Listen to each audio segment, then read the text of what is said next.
Сәлем достар, Қазақша Викторина арнасына қош келдіңіздер. Бүгін заттардың ерекшелігін табатын боламыз. Жалпы 15 сұрақ болады, бір сұраққа 10 ұпай, әр сұраққа 10 секунд. Ал ендеше бастамастан бұрын арнаға тіркеліп, лайк басып, қоңыраушаны шертіп қойыңыздар.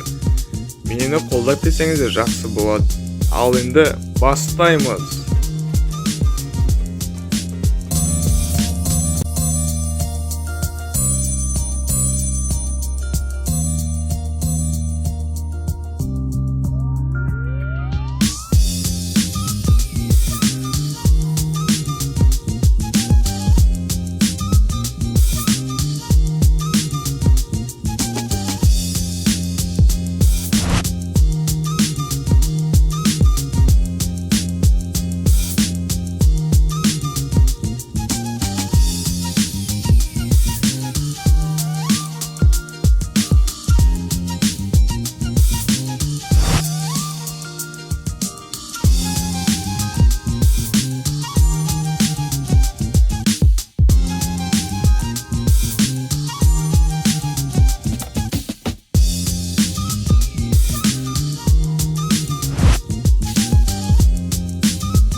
Достар, осылайша Қазақша Викторина арнасында осылай 15 сұрақ болды. Сіздер қаншауына дұрыс жауап бердіңіздер, соны комментарийге жаза кетіңіздер.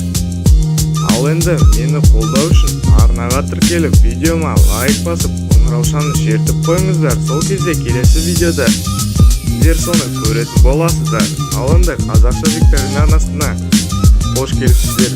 Ал енді келесі кездескенше аман сау болыңыздар.